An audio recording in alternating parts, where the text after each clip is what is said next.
Bueno, vamos ahora al otro, al otro punto, bastante más sencillo que el anterior.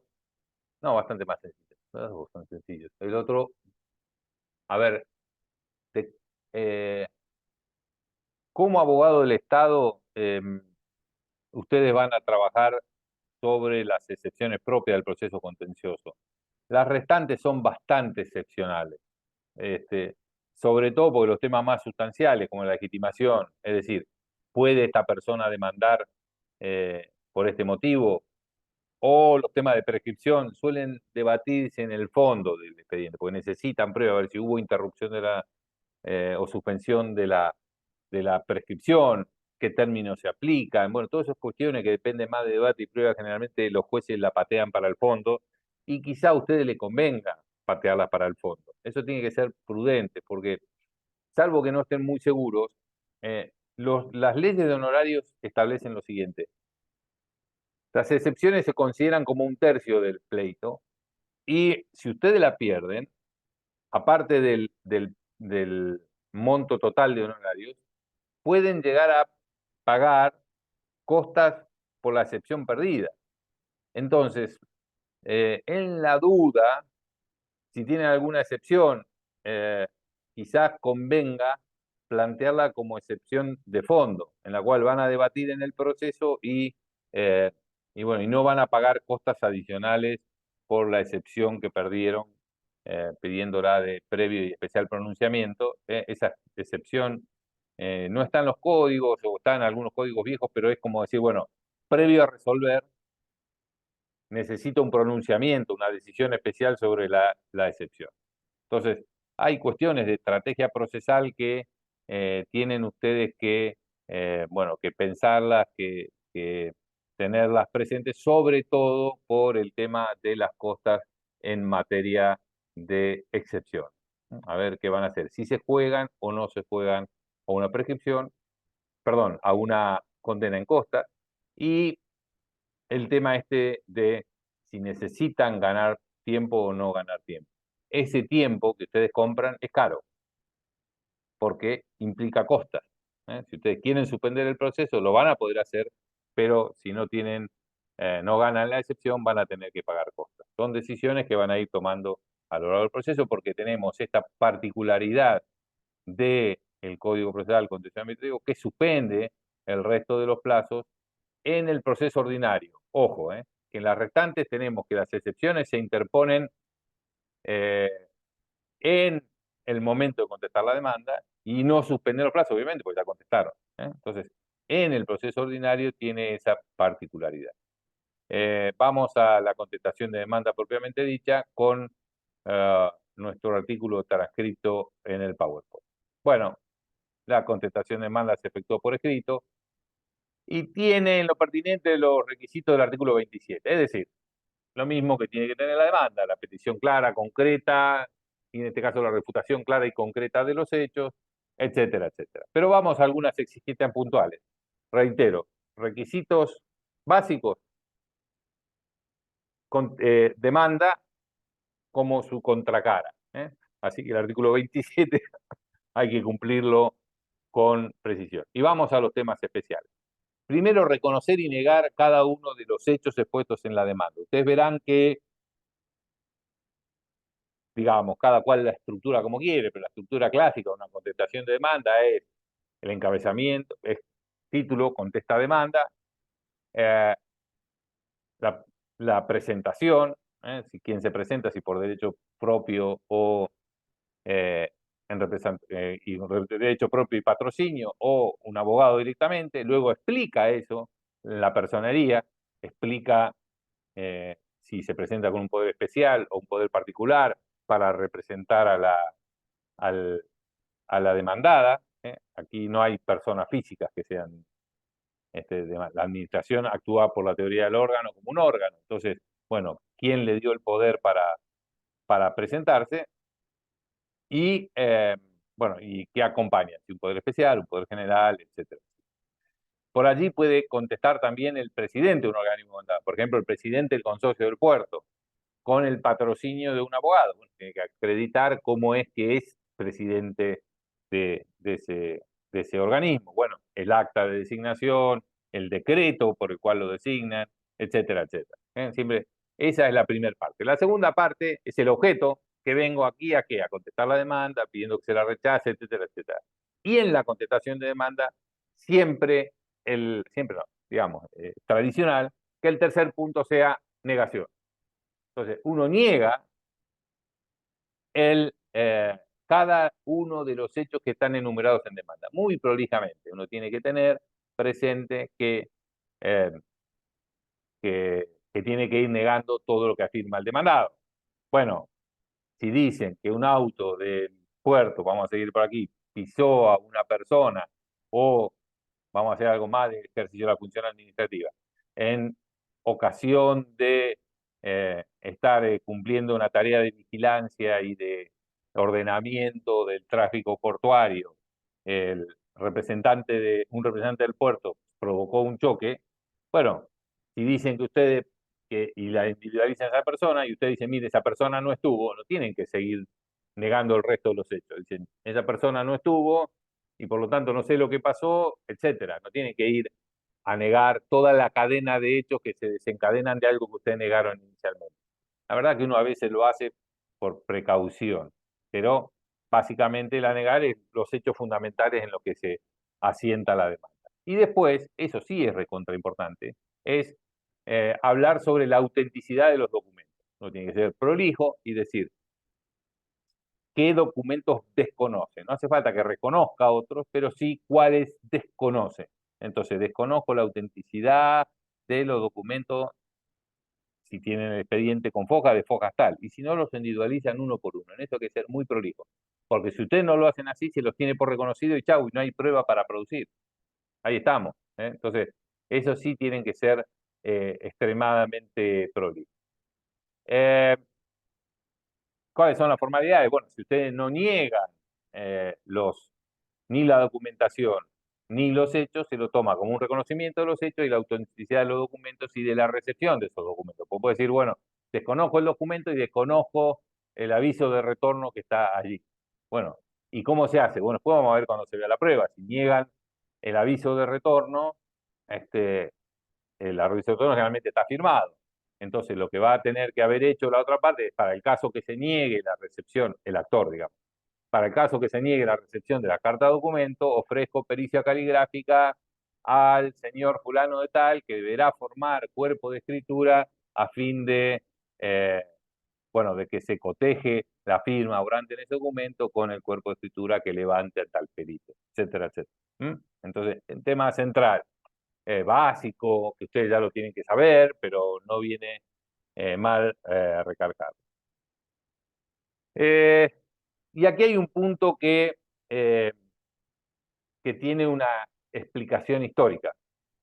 Ustedes recordaremos que nuestro derecho administrativo, a pesar de la supuesta incompatibilidad entre los sistemas constitucionales francés y norteamericano, nuestro derecho administrativo es claramente francés. Vemos después de dónde viene, si viene por el español, si viene de forma directa, etcétera, etcétera. Pero Bielsa mediante, nos hemos formado todos sin saberlo en base a las prescripciones del derecho francés. Y uno de los temas básicos del derecho francés y también del español previo al 1950, lo que se decía era que la administración tenía carácter revisor de lo que se actuaba en la administración pública. Entonces, yo lo único que hago es reviso en este concepto clásico del derecho administrativo continental europeo, reviso lo que se actuó en la administración. Y una de las consecuencias del carácter revisor de la justicia contencioso administrativa era que yo no podía plantear otras cosas novedosas a la justicia. Lo que hacía la justicia era revisaba lo que se había decidido en sede administrativa. Entonces, los argumentos tenían que ser los mismos, los hechos tenían que ser los mismos, y lo que era más tremendo, el derecho discutido tenía que ser el mismo. Y esto tiene varias consecuencias. Primero, le opone una barrera muy grande al juez, porque tenemos que en el principio básico del iura curia nobis, que el juez sabe el derecho y por lo tanto puede suplementar, cambiar, complementar y aplicar el derecho que le parezca. Y el otro es que, miren la perversidad de esta situación, porque por un lado recordarán que lo charlamos, esto cuando hablamos de procedimiento administrativo, que se le da la posibilidad por el principio de la informalidad a favor del administrado, que el administrado se presente sin patrocinio letrado. Y sin patrocinio letrado, por ahí no podía haber opuesto todas las cuestiones de hecho y de derecho que hacían a una mejor defensa. En cambio, para ir a la justicia, ahí sí tiene que ir a ver un abogado. Y cuando iba a ver a su abogado le decía, usted está frito porque no interpuso todas estas cuestiones en el momento oportuno. La justicia contencioso administrativa de la provincia de Buenos Aires, ¿se acuerdan? Aquella creada por el Código Varela en el año 1905, concentrada en la Corte Suprema de Justicia de la provincia de Buenos Aires, al modelo francés, la Corte operaba como si fuera un Consejo de Estado francés. Bueno, y también había copiado esas mañas que eran extrañas a nuestro derecho. Pero volví a decir que lo que no fue planteado en sede administrativa no podía ser planteado en sede judicial. No solo en cuanto a los hechos, sino en cuanto a las argumentaciones en torno a esos hechos y el respaldo jurídico que tenía la posición.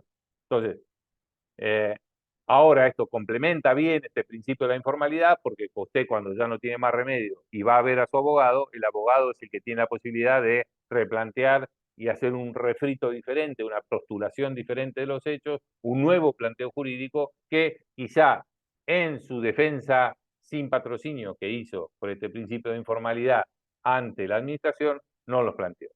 Como decíamos, nuestro Código Contencioso Administrativo establece un diálogo con la legislación anterior y con la jurisprudencia de la Corte anterior. Así que lo que hicieron muy bien los creadores de este Código Contencioso Administrativo fue aclarar todos estos puntos y no dejar lugar a dudas ni a interpretaciones jurisprudenciales. Entonces, no es necesario que yo haga una fotocopia de lo que discutí en la administración cuando contesto la demanda. Cuando contesto la demanda, actor y demandado, puedo hablar con total amplitud y sin tener la cortapisa o la limitación de lo que se discutió en sede administrativa.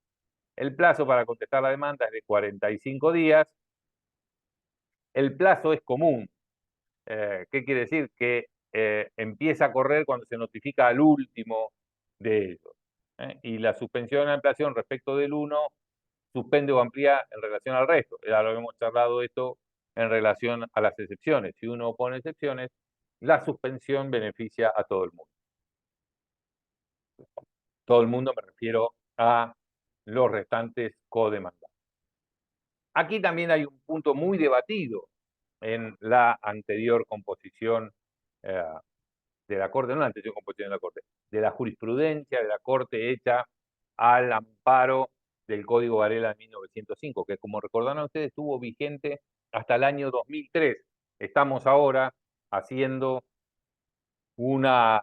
o festejando, celebrando los 20 años del Fuero Contencioso Administrativo en la provincia de Buenos Aires, que empezó a regir en el año 2003, o sea, entre 1905 y 2003 tuvimos el mismo código.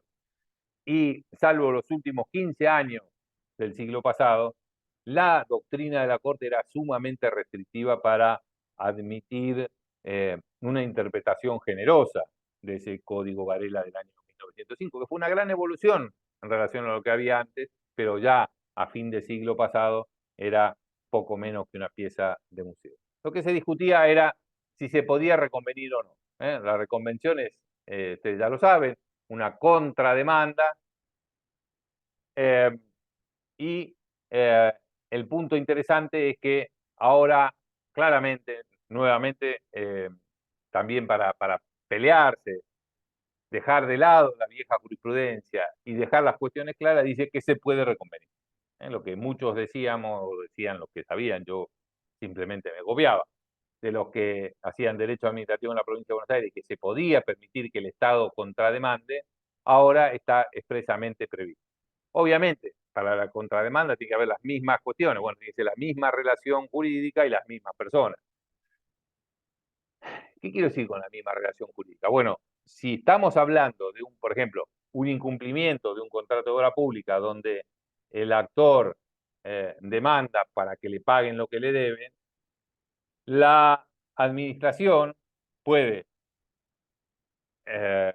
contestar la demanda y a su vez requerir el pago de las multas que se le aplicaron por no haber cumplido su prestación de manera adecuada por parte del contratista estatal. Entonces, eso sí puede tramitar esa demanda y contrademanda en el mismo proceso.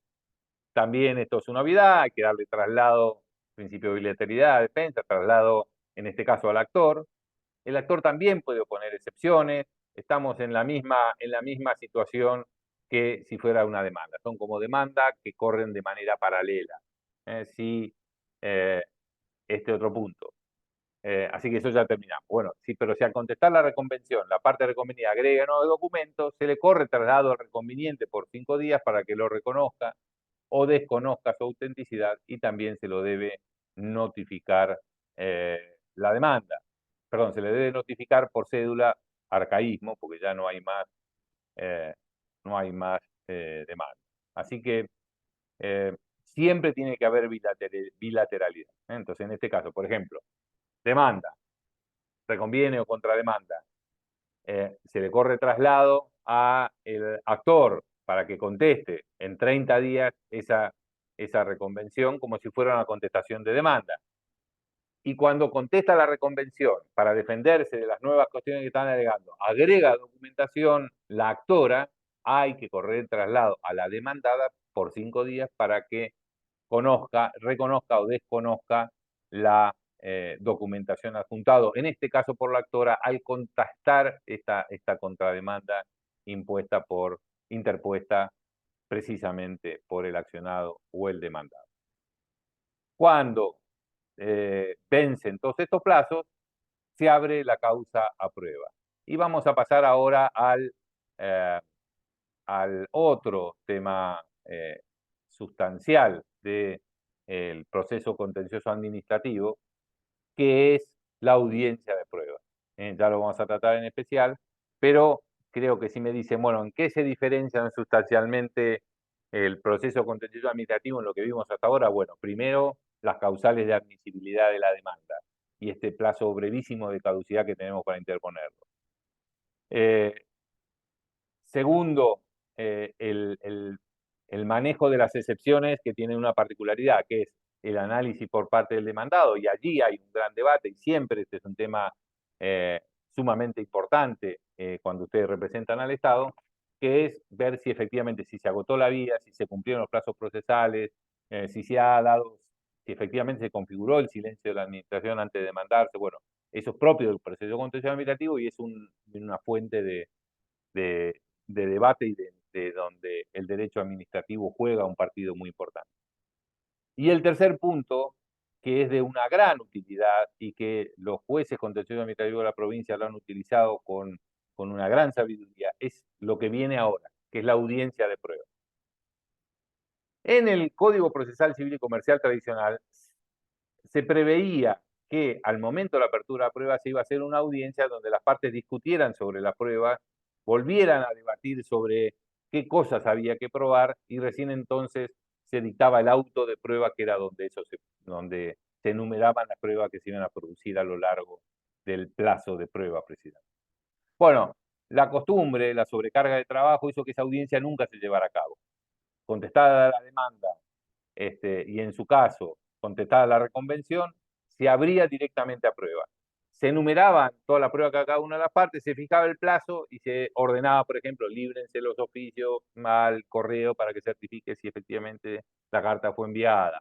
Líbrense oficio a los que fuere, fijen en las audiencias de testigos, produzcase la prueba pericial tal, etcétera, etcétera. En cambio, los jueces contenciosos administrativos, creo que porque su gran mayoría venían de la profesión, nosotros los de este lado mostrador sabemos que es importante y que es muy diferente lo que uno puede negar en un escrito, donde no lo ve nadie, que lo hace en la soledad de su estudio, que decirle al juez con su cliente que va a tener que ir a esa audiencia, en la cara del juez, que ésta no lo recibió.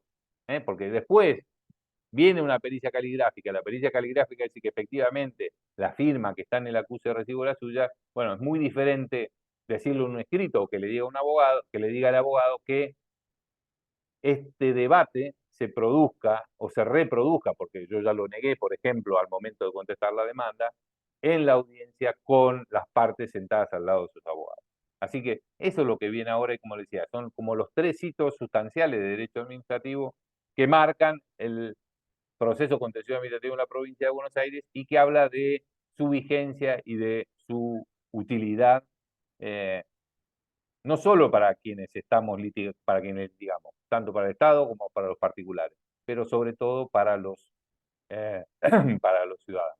Bueno, seguimos entonces con el tema de prueba en clase presencial.